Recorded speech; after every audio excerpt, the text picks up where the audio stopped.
Pat Fitzgerald is out at Northwestern, fired after 17 seasons in the wake of what the university termed widespread hazing within the program. This just days after NU announced it was suspending Fitzgerald for 2 weeks without pay, a punishment that University President Michael Schill walked back after the Daily Northwestern published a story detailing allegations from a former player. Fitzgerald is the winningest coach in Northwestern history, also one of its most storied players, a two-time National Defensive Player of the Year, and the star linebacker from the 1995 Rose Bowl team. And with that, we welcome you into our Big Ten Network's studios in Chicago. Dave Revson, Howard Griffith, this is The Big Show. I think a big show that both of us are very surprised to be doing, maybe not in light of what happened in the last 72 hours, but certainly in light of the career that we have seen from Pat Fitzgerald. Really shocking to see how this unraveled. It really is, and it really happened all in a few days when you start to think about the allegations that had come out. But when you talk about hazing, there's no place for it, and I think we have to be able to separate Pat Fitzgerald, the coach, the player, and talk about what's at hand right now, and that's the fact that hazing was going on in the program, but there's still a lot of other questions that are gone unanswered, at least to this point. Absolutely, and agree with what you're saying. I think there are two kind of competing forces at play here, and obviously Pat Fitzgerald, one of the most storied players in the history, if not most storied, at Northwestern, a legendary coach, in many ways the face of the university, and yet what has come out here in these last few days, extremely disturbing. Here is the statement from the president of Northwestern, Michael Schill. Quote, "The decision comes after a difficult and complex evaluation of my original discipline decision imposed last week on Coach Fitzgerald for his failure to know and prevent significant hazing in the football program. Over the last 72 hours, I've spent a great deal of time and thought and in discussions with people who love our university, the chair and members of the Board of Trustees, faculty leadership, students, alumni, and Coach Fitzgerald himself. I've also received many phone calls, text messages, and emails from those I know and those I don't, sharing their thoughts. While I'm appreciative of the feedback and considered it in my decision-making, ultimately the decision to originally suspend Coach Fitzgerald was mine and mine alone, as is the decision to part ways with him. Since Friday, I've kept going back to what we should reasonably expect from our head coaches, our faculty, and our campus leaders. And that is what led me to make this decision. The head coach is ultimately responsible for the culture of his team.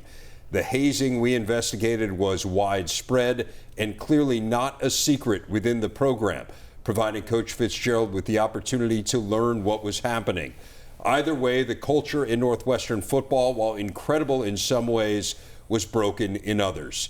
In the days ahead, Combe Family Vice President for Athletics and Recreation, Derek Gregg, will announce the leadership for this upcoming football season, and I encourage all of you to rally around the young men in our football program as they take the field this fall. As always, the welfare of our students is paramount, and we will move forward expeditiously to make the reforms I outlined in my letter dated July the 8th.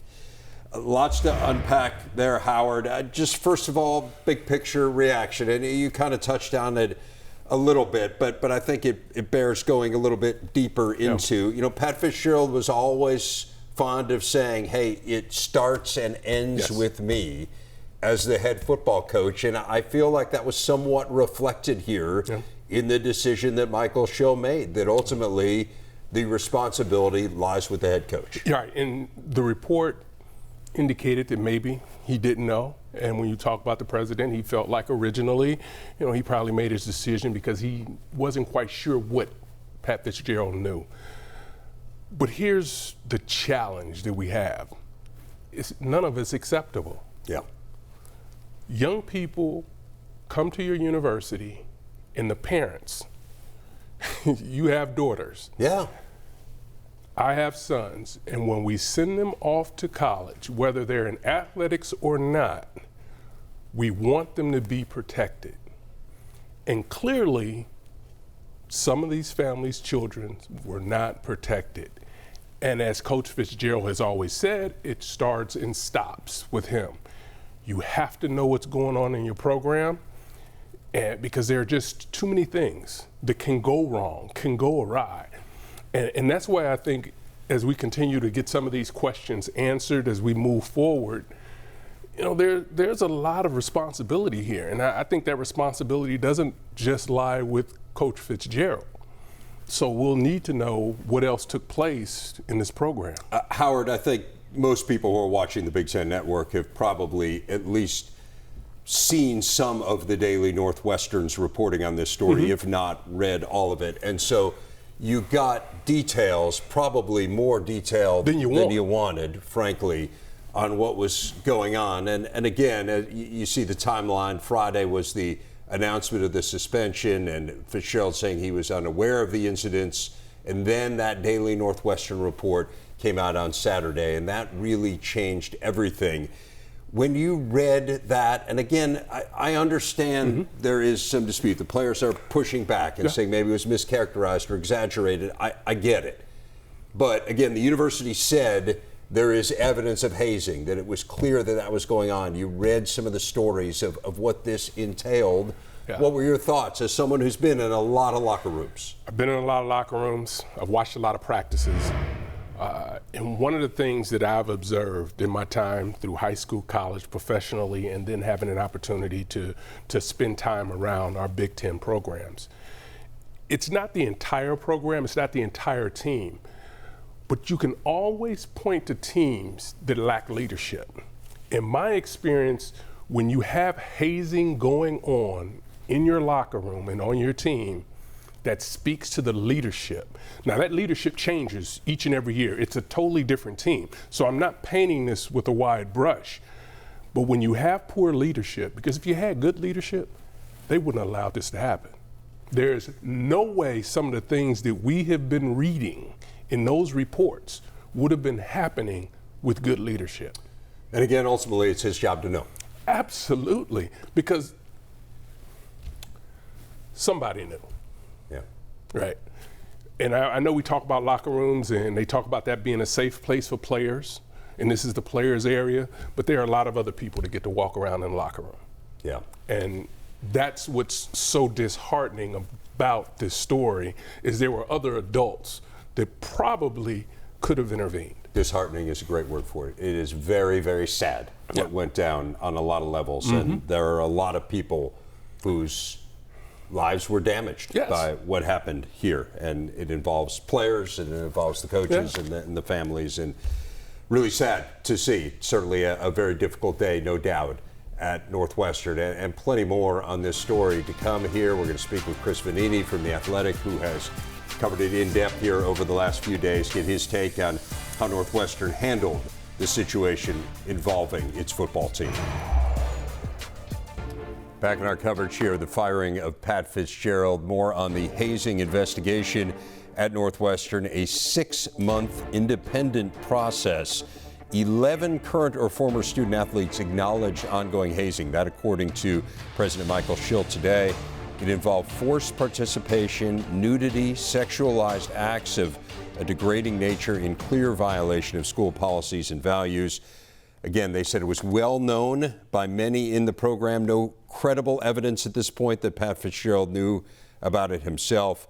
And the President, Michael Schill, spoke to one of the victims on Sunday and his parents as well over the course of the weekend.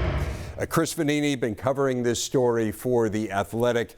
He joins us now. Chris, what do you make of this process here at Northwestern that, again, has been going on for 6 months, but kind of publicly came to the forefront on Friday, and what has happened between the release on Friday of the initial findings of the investigation, the summary of the findings, the suspension for 2 weeks of Pat Fitzgerald, and then here we are 3 days later with Fitzgerald being fired? Incredibly bizarre process from the beginning. I would imagine most college football fans forgot this probe even started back in January. And then the news drops on Friday of a 2-week unpaid suspension at the moment when every coach is on vacation. And that didn't seem to square with what the vague summary was saying. If it was widespread knowledge, if the accusations were largely backed up, why was the penalties so soft. Then the Daily Northwestern reports some of the details on Saturday, and it blows up from there. And to go from 2 weeks unpaid suspension to firing one of the most beloved people in the history of the school without any real new evidence coming out, at least from the school side, is remarkable. And it's a complete 180. And they probably made the right decision in the end, but it makes you question why the decision was made as it was on Friday and why it was kind of put out there in a way to kind of hope people wouldn't notice it. Yeah, it is bizarre, to say the least. And again, as you say, it is a big jump from a 2-week suspension to a firing, although I think it's fair to say, as you pointed out, that the firing certainly makes a lot of sense in terms of where this had gone, in terms of the narrative and some more of the evidence that was coming out. What do you think the next step should be here for Northwestern? I mean, if you look, if Pat Fitzgerald should have known, probably most of the staff should have known, but at least so far it doesn't appear any more penalties are going to come. They will name an interim head coach soon, probably go forward with that coach for the rest of the season. But if I'm the board, if I'm other people in charge at the school, I want to know what that investigation found, why it was only initially a 2-week suspension, and kind of how that process played out. Because this is a president who has only been at the school for less than a year, and suddenly he's got this big thing going on. You've got the baseball, investigation that just came out today as well. So there are many more questions about athletics leadership and university leadership going on at Northwestern. Yeah, you touched on it, but a very negative report surrounding the new baseball coach came out as well on Monday. So there is certainly a lot on the plate for Northwestern. Chris, you've covered the sport for quite some time. How will you think of Pat Fitzgerald going forward? I'll think of somebody who elevated a program that had been down for so long and throughout its history into the most consistent success it had ever had for a sustained period of time, but also one that didn't live up to the values it was purporting to represent. The idea of Northwestern was the academics are more important here than anywhere else. We're going to treat people the right way. We've got somebody who loves this school. Pat Fitzgerald himself in 2013 released a video for the Positive Coaching Alliance about alternatives to hazing. And yet he's fired because of hazing. So more will come out, but I'm very curious if this is a program that just went wrong over the last few years, if the culture was just completely lost, or if this was something from the beginning. Like I said, I think more will probably come out before we can paint the full picture of Pat Fitzgerald's tenure. No doubt. Chris Vannini from The Athletic, really good work on this story. Thanks for giving us some of your time here tonight. As we continue here on The Big Show, we will speak to the voice of Northwestern, Dave Eanet. Mr. Cat joins us next to react to a stunning day in Evanston. Pat Fitzgerald, his coaching tenure at Northwestern coming to an end with a firing on Monday. You see the record for Fitzgerald, those 110 wins, the most in school history, led Northwestern to the Big Ten championship game on 2 separate occasions. 10 bowl appearances, was a National Coach of the Year as recently as 3 years ago, and yet he is out in the wake of this hazing scandal in Evanston. Dave Eanet is the voice of Northwestern athletics, as he has been throughout Pat Fitzgerald's tenure and even during the playing days of Pat Fitzgerald. He joins us now. Dave, I know this must be a really tough night for you. How do you put this into perspective? Well, it's a night, really, Dave, I never thought I'd see. And you've been around the man for a long time as well. But to me, Pat Fitzgerald has always been Northwestern football. He's always been synonymous from his days when he was on the sidelines at the Rose Bowl when he was hurt on January 1st, 1996. And I think that there's nobody who really embodied their program better than Pat Fitzgerald did. I mean, he really understood what Northwestern was about. I've said this many times over the years. For a school that produced so many Hollywood stars and Broadway actors and all these luminaries in the arts, the face of the university was the football coach. And, he was perfect for it because he got what Northwestern was about. And yet, Dave, it seems there was a blind spot there based on what we're hearing, based on all of these reports of what was going on in the locker room. How do you reconcile that? Well, I mean, it's tough, Dave. I wasn't in the locker room, but when you hear what has been reported, it really is contradictory. It's not the type of stuff that the Pat Fitzgerald I know would have tolerated, and it's not what he was about. He was about not only the wins and getting a couple Big Ten West titles, 5 bowl victories, but also graduating his players at a higher percentage than just about anybody in the country, and also representing the university really well. So, I'm not sure. It seemed like this story, as sometimes happens and seems to happen more frequently these days than in the past, it just took on a life of its own and sort of began to spiral. And I had the sense late Saturday when the president, Michael Schill, came out with a statement saying that he was going to reassess the sanctions that he had imposed on Friday. I just kind of had the sense that it was going to end up going down this road. So for now, the new defensive coordinator, David Braun, is going to handle the day-to-day operations of the program. Unclear who will lead them as the interim coach this year, whether it'll be him or whether it's someone else. Fitzgerald had a ton of success in Northwestern. It did not come in the last 2 years, Dave, as you well know. They went 4-20 over the last 2 years. And now you have this incredible upheaval within the program. How do they move forward from this? I don't know, Dave. I mean, I think this is going to be whoever is coaching them, 8 weeks from yesterday in Piscataway against Rutgers is going to really have a huge challenge. Are players going to stay? I hope so. At this point, where are you going to go? It's July the 10th, right? So you certainly hope players would be there, and those who have committed to be a part of it will be a part of it.